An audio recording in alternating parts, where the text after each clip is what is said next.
At least 20 lakh SUVs were sold in the year 2023, which is almost 50% of the total passenger vehicle sales in that period. So if you're just like those 20 lakh people, then this video is for you. Which are the new ICE-powered high-riding SUVs that are coming to our shores in this year? I'll tell you all about it, but before we proceed, make sure you have hit the subscribe button and the little bell icon besides it.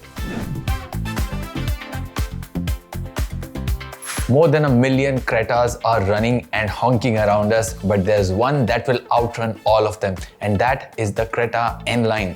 This sportier Creta will pack a 158 bhp 1.5 turbo petrol, and it will be paired with either a 7-speed DCT or a 6-speed manual gearbox. Apart from the cosmetic updates and the new sporty blue and matte grey colors, it will also have an updated steering, suspension, and of course a louder exhaust. Its launch is expected in March, and it's likely to command a premium of 50,000 to 60,000 rupees over the corresponding vanilla Creta variants.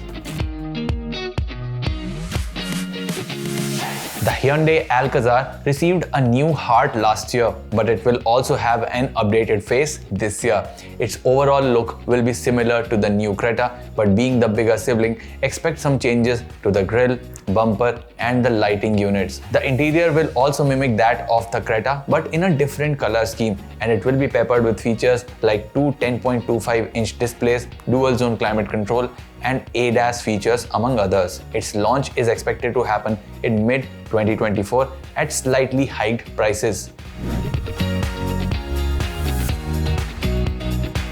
Now I can sense some joy among those waiting for an alternative to the legendary Jeep Wrangler, the Mahindra Thar 5-door, or rather the Armada. It will come with not only just 2 extra doors, but more features like a sunroof, dual zone air conditioner, bigger touchscreen, front parking sensor, rear camera, 6 airbags, rear disc brakes, and a lot more. Its massive bonnet will house either a 2-liter turbo petrol or a 2.2-liter diesel engine. Needless to say, there will be a rear-wheel drive and a 4x4 option on offer. Expect the launch around August this year, with prices starting at around 15 lakh rupees. How many of you think this will be the biggest launch of this year? Mark your presence in the comments.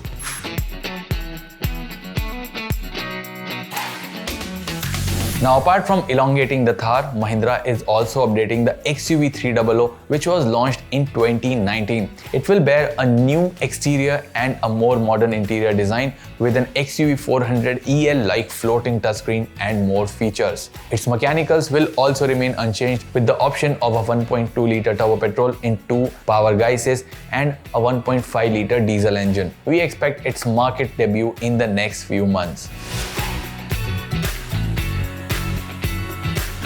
Now, the most hatke design in this list of cars is of the Citroen C3X, which will be inspired from the globally sold C4X. It's a sedan with a coupe roofline and crossover-like ground clearance. There is nothing like it on the Indian roads, and I am definitely interested in seeing one in the flesh. It will have features and powertrains similar to the C3 Aircross, so expect a 1.2-liter turbo petrol with the option of an automatic as well as a manual gearbox, and it will have a seriously competitive price tag starting from around 7 lakh to 8 lakh rupees. It will be a rival to sedans like the Honda City, Skoda Slavia, and the Maruti Suzuki Ciaz. Now, Tata Motors showcased the near production ICE version of the Curvv at the Bharat Mobility Show, which will make its market debut during the festive season this year. Its EV version will be the first one to make it to the market though. The Curvv is based on the Nexon platform, and it's 313 mm longer, while the wheelbase is 62 mm more. Its features will be similar to the Nexon, and the engine will be a new 1.2-liter turbo petrol that displaces 125 bhp along with the familiar 1.5-liter diesel. We expect it to be priced from 10 lakh rupees and take on the rivals like the Creta, Grand Vitara, Seltos, and the likes. If you want a sophisticated 3-row 4x4 SUV that rides well off and on the road, then the Kodiaq is making a comeback. The second-gen Skoda Kodiaq is an evolution of the last model's design, but it's also bigger than before. It gets a 10-inch digital driver display, while the touchscreen has options of either a 10, or a 13-inch unit, and ADAS features among others. It gets a plug-in hybrid for the first time, but the India spec model, which will be locally assembled at Aurangabad, is likely to retain the 2-liter TSI that is good for 200 bhp and 320 Newton meters of peak torque. Expect the prices to be around 45 lakh to 50 lakh rupees. So which one of these new SUVs are you imagining parked outside your home? Let us know in the comments. If you like this video, give it a thumbs up, and if you haven't already, consider subscribing to Car and Bike. Thank you so much for watching.